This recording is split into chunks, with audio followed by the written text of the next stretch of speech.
tous, je suis super heureuse de vous retrouver aujourd'hui pour vous montrer comment réaliser ce petit poncho. C'est un modèle assez facile et simple à réaliser et que je trouve vraiment très joli, surtout agrémenté d'une petite ceinture comme ceci. Vous pouvez également le porter sans ceinture, c'est à vous de voir. Moi honnêtement, depuis que je l'ai fait, je vous avoue que je m'amuse entre les deux. J'aime vraiment beaucoup la couleur, donc c'est la couleur vanille. Mais je vous parlerai de ma petite pelote juste après. Pour l'heure, je vous laisse donc apprécier ce très joli motif que j'apprécie vraiment énormément. Dites-moi tout de suite en commentaire si vous aimez aussi ce type de réalisation. Je vous ai montré il y a quelque temps comment réaliser ce point. N'hésitez pas non plus à me dire en commentaire quelles sont les prochaines réalisations que vous souhaitez que je fasse sur ma chaîne et bien sûr à me suivre sur mes réseaux sociaux, Instagram, Facebook, TikTok ou encore sur mon site internet et surtout sur Instagram pour échanger. Pour le fil que j'ai utilisé, il s'agit du fil gourmand douceur de chez Fil d'Art. Et en revanche, je préfère vous prévenir tout de suite, c'est un ouvrage assez gourmand en termes de laine parce que le point que j'ai employé nécessite quand même pas mal de métrage si on souhaite réaliser un vêtement. Et donc voilà, donc j'ai utilisé le fil gourmand qui est recommandé d'être crocheté avec des aiguilles taille 4,5, mais moi j'ai utilisé un crochet taille 3,5. Et on va maintenant passer donc hop, à ma petite fiche que je n'oublie plus de faire. Ce sont des pelotes de 50 grammes, donc environ 125 mètres. Je n'invente rien, c'est écrit sur les pelotes, c'est toujours, en tout cas moi ça a toujours été écrit sur les pelotes que j'ai achetées. Et donc j'utilise un crochet taille 3,5. Moi j'ai réalisé une taille M. Pour une taille S, on aura besoin de 13 pelotes, environ 1625 mètres. Je vous donne les mètres au cas où que vous vouliez utiliser une laine différente, vous le pouvez. Mais en revanche, la laine devra être de composition équivalente et de taille équivalente. Au passage aussi, c'est la teinte vanille, si vous voulez retomber sur ces mesures. Au niveau de la composition, pardon, je ne vous avais pas donné. Donc, on est sur 65 polyamide et 35% acrylique. Donc, une taille S, 13 pelotes. Une taille M, 14 pelotes. Donc, ça, c'est mon cas, environ 1750 mètres. Il m'a resté à la fin de mon col vraiment très peu de laine. Pour vous dire, j'ai réalisé un petit pompon pour mon fils, pour jouer avec, agrémenter un jouet, bref. Il restait vraiment quasiment rien. Pour une taille L, 15 pelotes, environ 1875 mètres. Une taille XL, 16 pelotes, environ 2000 mètres. Une taille XXL, 17 pelotes, environ 2125 mètres. Et une taille triple XL, 18 pelotes, environ 2250 mètres. Plus vous voulez augmenter la taille, à chaque fois vous rajoutez une pelote. Si vous voulez la diminuer, vous diminuez d'une pelote. À titre indicatif, donc, hop, comment j'ai fonctionné? J'ai déjà réalisé 2 grands rectangles. Hop. J'ai réalisé une maille chaînette. Donc moi, pour ma taille M, je voulais une largeur d'environ 60 cm. J'aime beaucoup les ponchos quand c'est bien ample. Donc j'ai fait pour une taille M 60 cm. Pour ça, comme je savais que j'allais travailler avec des mailles serrées au cours de mon ouvrage, et c'est là qu'est la difficulté en général, c'est pour ça que c'est très important soit de faire des échantillons ou soit de connaître à peu près sa façon de crocheter, d'avoir l'habitude de crocheter des vêtements. Moi, je savais que je devais faire une maille chaînette beaucoup plus grande que 60 cm dans la mesure où j'allais travailler avec des mailles serrées. Donc pour ça, j'ai monté une maille chaînette qui faisait 10 cm de plus. La maille chaînette de base que j'ai réalisée faisait environ 70 cm. C'est vraiment à titre indicatif parce qu'en fait, si vous ne suivez pas les instructions que je vais vous donner juste après et que vous voulez partir en roue libre avec une laine différente et un crochet différent, dans les commentaires, vous allez me demander comment faire avec telle laine, tel crochet. Et comme j'ai pas envie de vous répondre quelques jours après ou de laisser du temps s'écouler, j'imagine bien que si vous regardez cette vidéo, c'est que vous êtes prête à la réaliser. Donc, je préfère vraiment prendre plus de temps sur les explications, comme ceci. Et après, au pire, vous switchez le reste de la vidéo, c'est pas grave. Il faut vraiment comprendre qu'on a déjà tous des façons différentes de crocheter, qu'en fonction de la laine, de la taille, du crochet, on n'aura pas la même taille de toute façon, même si on fait la même chose. Il faut déjà viser une taille en centimètres. Donc, si vous voulez quelque chose de ample ou de près du corps, ça aussi, il faut le prendre en compte. Donc là, moi, mon poncho, tel que je l'ai travaillé, c'est une taille M, mais c'est un modèle qui ne me colle pas. Si j'avais travaillé du coton, j'aurais pas pris un delta de 10 cm. J'aurais pris beaucoup moins parce que le coton bouge beaucoup moins. Donc, il faut aussi prendre en compte votre laine. Là, sur cette laine-là, moi, j'ai réalisé une chaîne de 70 cm, une maille chaînette, pardon, et au fur et à mesure, je me suis retrouvée avec 60 cm de largeur. Au niveau de la hauteur, après, vous pouvez faire plus ou moins ce que vous voulez, mais si vous voulez le même modèle que moi, je vous propose un modèle environ de 64 cm. Alors c'est environ, hein, ça peut aller de 62 à 66, c'est comme vous voulez. C'est au niveau du tombé, je voulais quelque chose qui tombe pile sous les fesses. Donc, on est parti maintenant avec les mesures des tailles. J'espère vraiment que la petite explication juste avant vous aura aidé. Donc, moi, en taille finale, là, je vais parler en taille finale et non plus en termes de maille chaînette.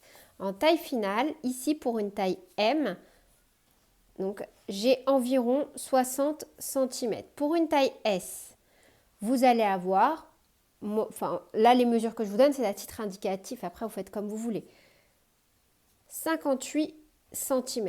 Une taille L environ 62, une taille XL environ 64, XXL environ 66 et une triple XL environ 68. Après, voilà, si vous voulez plus, vous augmentez de 2 cm. Si vous voulez moins, vous baissez de 2 cm.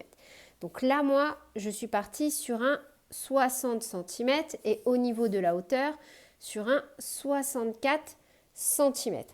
Avec ma laine et mon crochet, j'ai monté une maille chaînette de 82 mailles en l'air.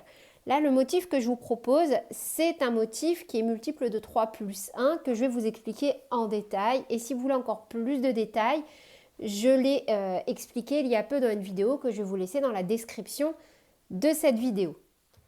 Donc, je vais vous montrer en pas à pas, vraiment un total pas à pas, comment réaliser ce poncho et comment l'adapter surtout à n'importe quelle taille. Ce motif est un motif multiple de 3 plus 1. Ça veut dire que par exemple, vous allez faire, je sais pas moi, 3 x 3, 9 plus 1. Donc vous allez avoir 10, mais de toute façon je vais vous l'expliquer. Si vous voulez plus d'explications pour réaliser donc ce point, si les explications là en pas à pas ne vous suffisent pas et que vous préférez un support diagramme du type de celui qui va s'afficher tout de suite en vidéo, n'hésitez pas à aller donc sur la vidéo où je vous montre en pas à pas comment réaliser ce joli motif et je vous donne toutes les explications donc pour réaliser la taille que vous souhaitez sur la base du motif. Donc, le motif que l'on va employer est un motif multiple de 3 plus 1.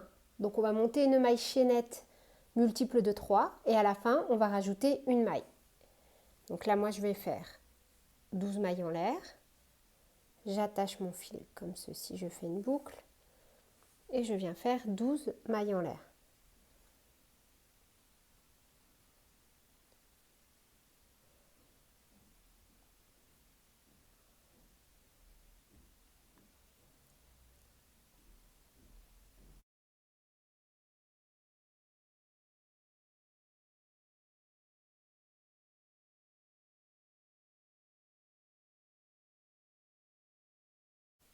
Donc là j'ai 12 mailles en l'air. Je vais venir faire une maille en l'air supplémentaire. Et maintenant, dans la maille en l'air, là que je viens de réaliser, je vais venir faire une bride. Donc pour ça, et juste pour le premier rang, je vais faire une maille en l'air. Et dans la deuxième, à partir du crochet, je vais venir faire une maille serrée, suivie d'une maille en l'air. La maille serrée et la maille en l'air comptent comme ma première bride. J'aime bien faire ça en début de rang, comme ceci, pour avoir une jolie finition sur les côtés. Un jeté et exactement au même endroit, je viens faire 2 brides supplémentaires. Donc, une bride, 2 brides. En gros, on vient de faire 3 brides dans la même maille. On va sauter 2 mailles, 1, 2, et on va piquer dans la troisième, ici.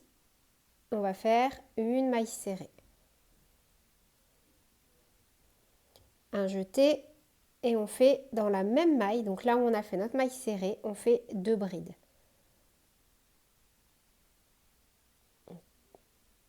Une bride,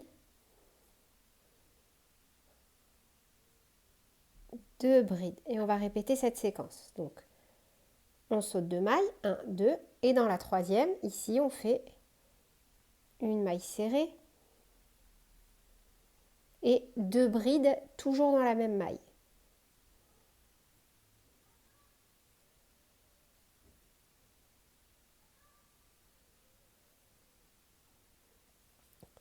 On saute 2 mailles, 1, 2 et ici dans la troisième on fait une maille serrée et 2 brides. Donc une maille serrée, un jeté et encore une bride. Et dans la dernière maille que l'on doit travailler sur le rang, donc 1, 2 et 3. Ici, dans la dernière, on fait une maille serrée. On tourne.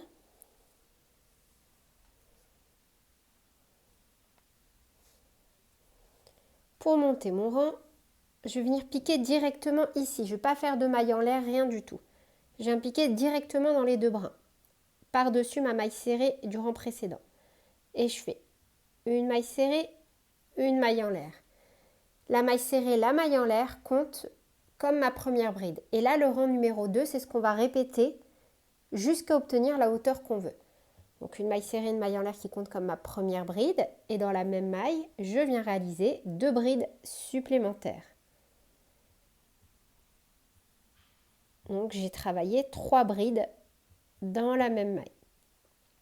Sur la maille serrée, ici, du rang précédent, vous voyez, elles apparaissent à chaque fois bien nettement. Comme ceci, on voit une petite boucle se former. On passe le crochet, ici, on prend bien comme ça les 2 brins. Et sur cette maille serrée du rang précédent, on fait une maille serrée, 2 brides. Tout ça dans la même maille.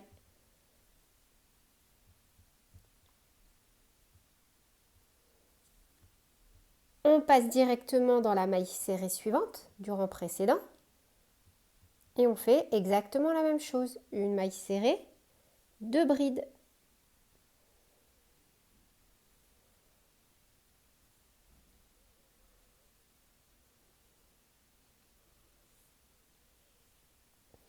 Ici, dans la maille serrée suivante, une maille serrée, 2 brides.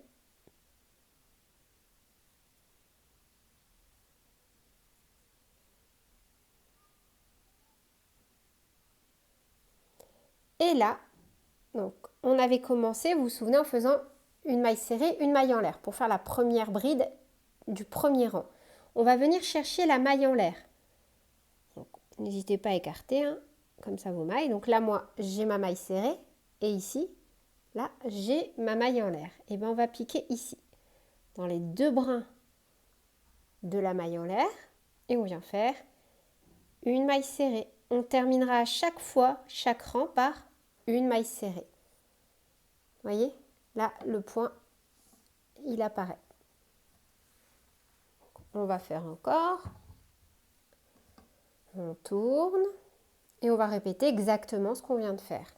Directement dans la première maille serrée ici. Donc la dernière qu'on a travaillée, la dernière maille serrée du rang numéro 2. On prend les 2 brins et on fait une maille serrée, une maille en l'air qui compte comme notre première bride. Et exactement au même endroit, ici on vient faire 2 brides supplémentaires.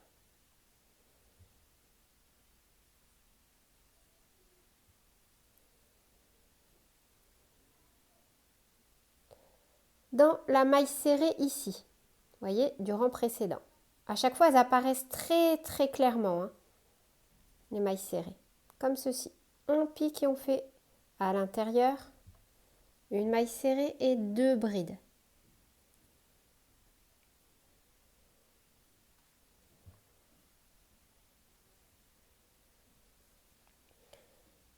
Dans la maille serrée suivante, une maille serrée, 2 brides. Oups.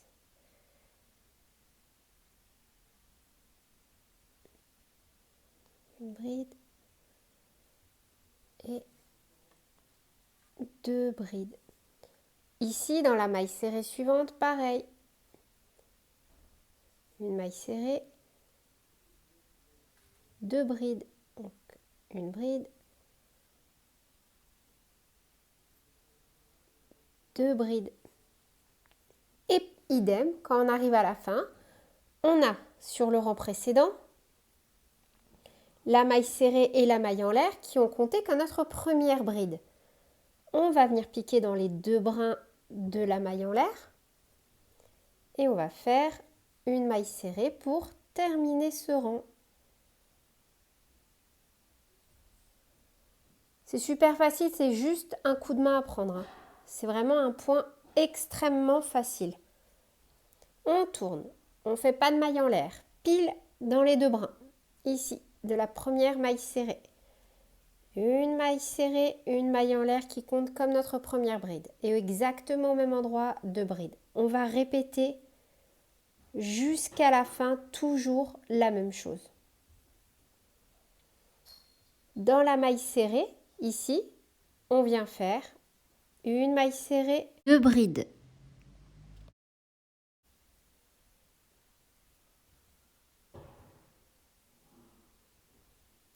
Dans la maille serrée ici, une maille serrée, 2 brides.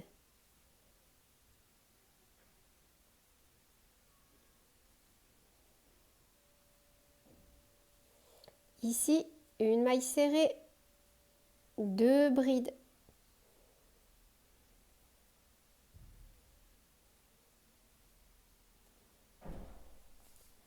Et on termine dans la maille en l'air. Donc là, on a notre maille serrée et ici, on a la maille en l'air. On prend bien les 2 brins et on fait une maille serrée.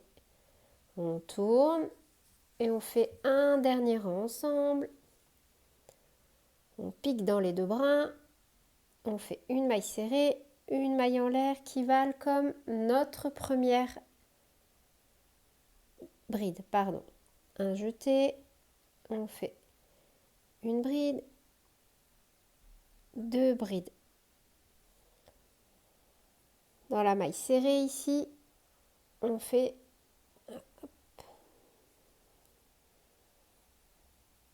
une maille serrée, 2 brides.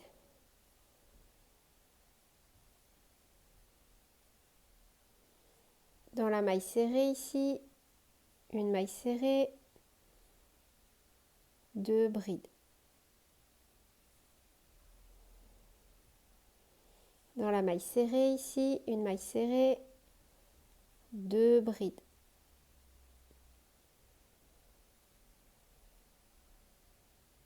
Et dans la dernière, donc on pique. Dans la maille en l'air, on a la maille serrée et les 2 brins de la maille en l'air. Et on fait une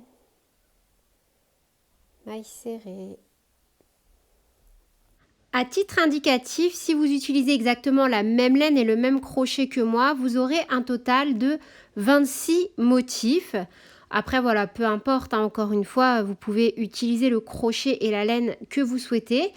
Et une fois que vous avez donc réalisé votre premier rectangle, il va falloir faire exactement la même chose. Donc, vous en faites un deuxième totalement identique.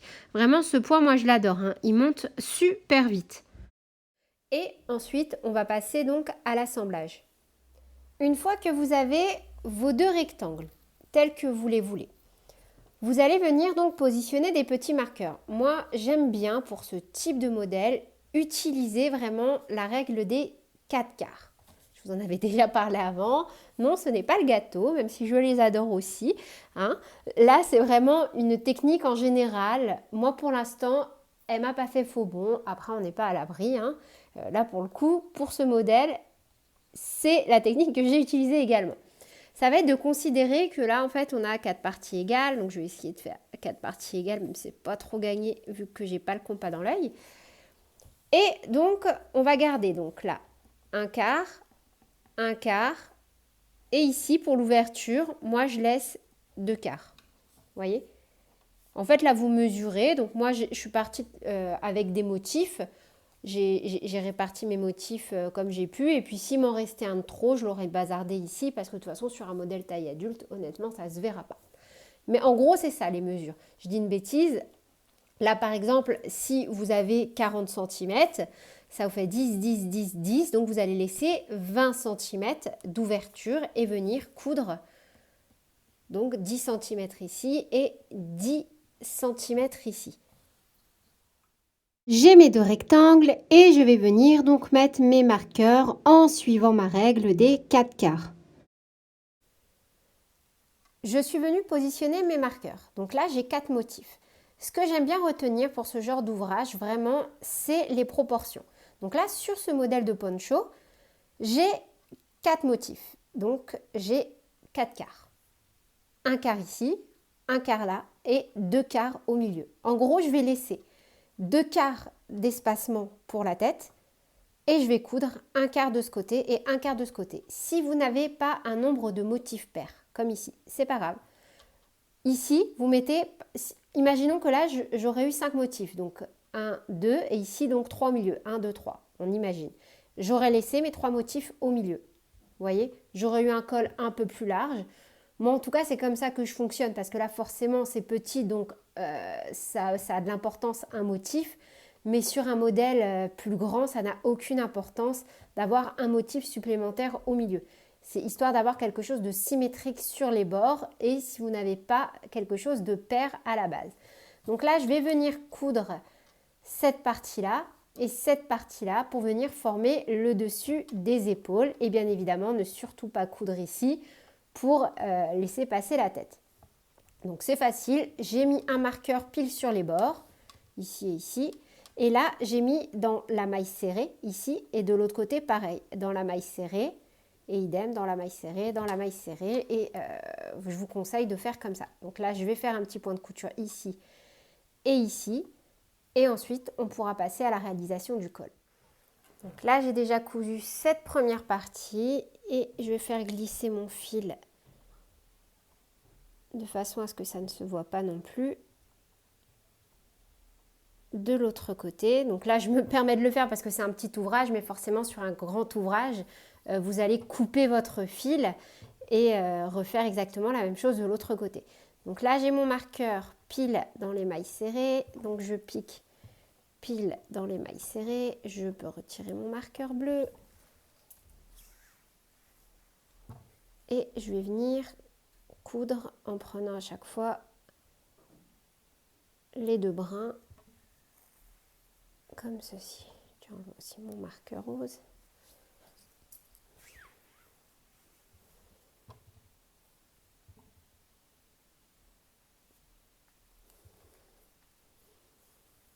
Et ne pas oublier de faire idem dans la maille en l'air. Vous savez, à chaque fois qu'on a fait une maille serrée, une maille en l'air, bien prendre les mailles en l'air sur le côté.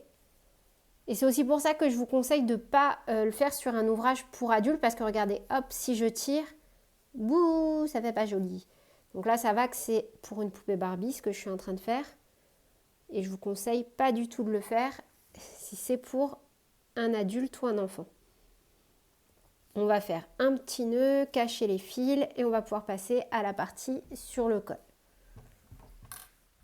Au niveau de la hauteur du col, vous allez faire absolument comme vous voulez. Moi, à titre indicatif, j'ai fait 20 cm parce qu'en fait, j'avais envie de replier mon col pour avoir un vrai col bien chaud pour cet hiver.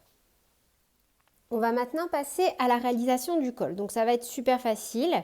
Là où on s'est arrêté pour nos coutures, donc à chaque fois dans les mailles serrées. Moi, pour être sûre de ne pas me tromper, je vais venir piquer directement ici, vous voyez, dans ma maille serrée de ma bordure.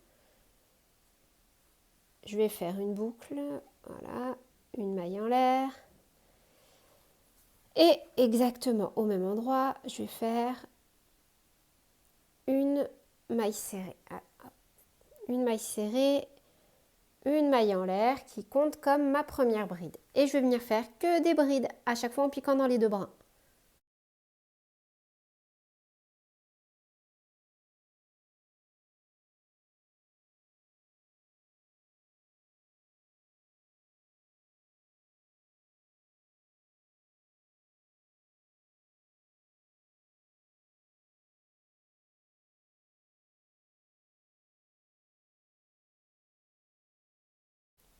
Donc là, je vais repiquer dans l'espace. Donc 7 de ma couture où j'ai ma maille serrée et pareil de l'autre côté. Sachant que là, pardon, je suis en train de crocheter sur l'avant. Vous voyez, la couture, elle est derrière. Moi, quand j'ai rattaché mon fil, je l'ai rattaché sur la partie avant de mon ouvrage. Vous voyez, comme ça, j'aurai pas les coutures apparentes, pardon. En fait, c'est super facile, on fait que des brides. Hein. Donc là, j'ai piqué dans ma maille serrée, là où j'avais fait la couture. Et je fais exactement la même chose de l'autre côté. Hop, et je repars sur les 2 brins à chaque fois.